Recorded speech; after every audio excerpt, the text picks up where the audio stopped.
तो friends, I hope you all are doing great.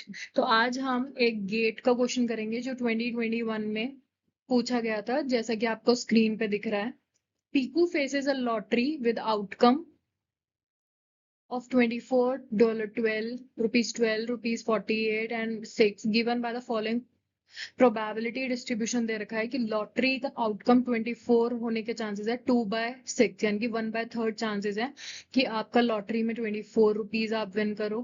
फिर 12 की प्रोबेबिलिटी दे रखी है 3/6, यानी कि हाफ चांसेस है। 48 रुपीज जीतने के चांसेस है 1/6 एंड 6 रुपए जीतने के चांसेस है 0। सो शी यानी कि Piku is indifferent between the lottery and receiving 28 with certainty, यानी कि पीकू के पास दो चॉइसेस है, या तो वो लॉटरी खेले जिसमें उनकी प्रोबेबिलिटी अलग अलग है, या वो 28 रुपीज ले ले विद सर्टेनिटी की फॉर श्योर आप 28 रुपीज लेके चले जाओ। बट यहाँ पे बोला गया है कि शी इज इनडिफरेंट, कि वो दोनों में इनडिफरेंट है, चाहे ये मिल जाए चाहे ये मिल जाए वो ठीक है, उसको पता नहीं चल रहा उसको किस में यूटिलिटी या सेटिस्फैक्शन ज्यादा मिल रही है। So given the information we can conclude that on the basis of this data आप क्या कंक्लूड कर सकते हो? क्या पीकू रिस्क लवर है, रिस्क एवर्स है, रिस्क न्यूट्रल है या हेजर? तो इन आंसर में से क्या होना चाहिए? सो लेट्स गेट स्टार्टेड कि ऐसे क्वेश्चंस को कैसे करते हैं। सबसे पहले हम ये निकाल लेते हैं कि सर्टेनिटी तो हमें दे रखी है विद सर्टेन, पीकू के पास सर्टेन इक्विवेलेंट है, यानी कि सर्टेनिटी दे रखा है ना कि फॉर श्योर या तो उसे ₹28 मिलेंगे ही मिलेंगे, तो यहाँ पे लिख देते 28। दूसरा चांसेस है एक्सपेक्टेड वैल्यू, वो कैसे निकलेगी? हमारी प्रोबेबिलिटी कितनी है और लॉटरी का आउटकम कितना है, उसका समेशन। डिफरेंट डिफरेंट प्रोबेबिलिटी पे डिफरेंट डिफरेंट आउटकम है, तो हम ये कह सकते हैं कि पहले 2/6 प्रोबेबिलिटी है कि 24 मिलेंगे, तो यानी कि 2/6 की प्रोबेबिलिटी है कि आपको 24 पैसे मिलेंगे, रुपीज मिलेंगे। फिर 3/6 की प्रोबेबिलिटी है कि आपको 12 रुपीज मिलेंगे। सिमिलरली 1/6 चांसेस हैं कि आपको 48 मिलेंगे, प्लस 0 चांसेस हैं कि आपको 6 मिलेगा। इससे हम एक्सपेक्टेड वैल्यू निकाल लेते हैं। 6 4 जा 24, 6 2 जा 12, 6 7 जा 8 जा, ये आ गया। तो अब करेंगे 4 2 जा 8 प्लस 6 प्लस 8 और plus 0 into 6 is equal to 0।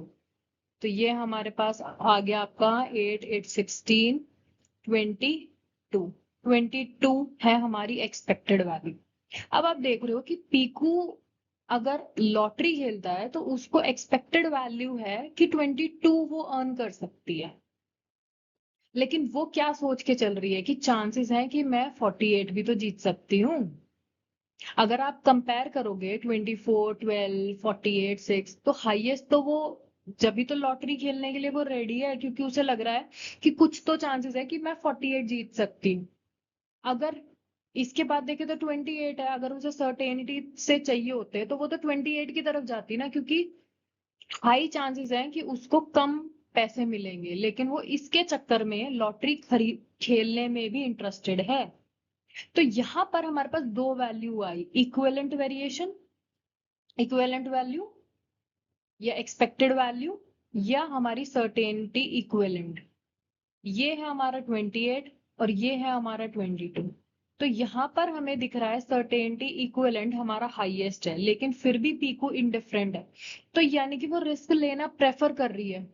अगर वो रिस्क अवर्स होती, अगर वो रिस्क से डरती, तो वो जाती ₹28 पे without any doubt. Risk neutral कब होती? जब ये दोनों हमारी वैल्यूज आपकी इक्वल हो जाती। अगर हमारी ई वैल्यू हमारी सीई के इक्वल होती तो हम कहते हैं पर्सन इज रिस्क न्यूट्रल, कि वो ले भी सकता है नहीं भी ले सकता, उसके ऊपर है, क्योंकि दोनों से हमें वैल्यू सेम मिल रही है। यहाँ पर रिस्क लवर पे आएगा, वो रिस्क लेना चाह रही है। अगर मैं इसकी जगह होती, अगर मैं सोचती कि लॉटरी खेलूंगी तो चांसेस हैं कि 24 भी आ सकते हैं, 24 रुपीज जीत सकती हूँ मैं, 12 रुपए भी जीत सकती हूँ, 48 भी या 6 भी। और दूसरी तरफ मेरे को कोई ऑफर कर रहा है कि आप 28 फॉर श्योर ले लो, मैं 28 की तरफ जाती। तो इससे ये दिखता है कि मेरे को सर्टेन इनकम चाहिए, तो मैं हूँ risk averse. On the other hand अगर मैं कह रही हूँ यार मेरे को कोई फर्क नहीं पड़ रहा है, चाहे आप लॉटरी खिला लो, चाहे आप मेरे को 28 दे दो, आई एम इनडिफरेंट। तो उससे मैं क्या निकालूंगी, सबसे पहले मैं एक्सपेक्टेड वैल्यू निकालूंगी, कितने ऑन एन एवरेज चांसेस है कि मेरे पास कितने पैसे आ सकते हैं, वो है 22 की एवरेज।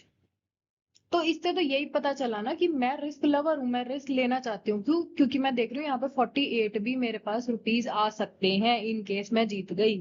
तो यहाँ पर जो आपका आंसर आएगा वो रिस्क लवर का आएगा। और जब भी हम ऐसे वैल्यूज को कैलकुलेट करते हैं तो आप ये देखोगे कि आपका ईवी जो है आपका सीई से कम होता है, जो कि प्रेजेंट केस में है।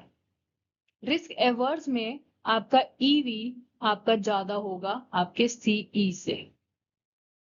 अब आप कहोगे जब ईवी एक्सपेक्टेड वैल्यू आपकी ज्यादा है तो आप क्यों वो फिक्स अमाउंट क्यों ले रहे हो? क्योंकि वो भी ईवी निकालने में आपकी प्रोबेबिलिटी आ रही है, वो कोई श्योर नहीं दे रहा। अगर मैं कह रही हूँ ईवी आपके पास 22 है, इसका मतलब ये नहीं है कि आपके पास 22 रुपीज आएंगे ही आएंगे। ऑन एन एवरेज बताता है ये आपको आउटकम नहीं बता रहा कि 22 रुपीज आप घर लेके ही जाओगे। क्यों?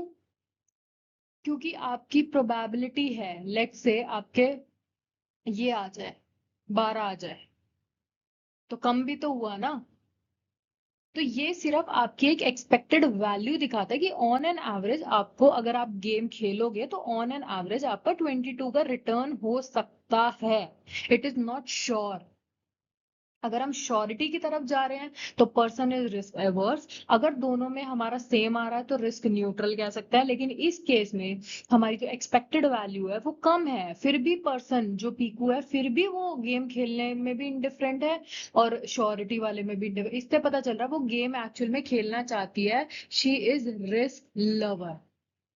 ठीक है। और हेजर तो एक वो होता है जो रिस्क कम करने के लिए कुछ पहले ही अपना डिसाइड कर लेता है कि आज मैं इतने गुड्स खरीद लेता हूँ।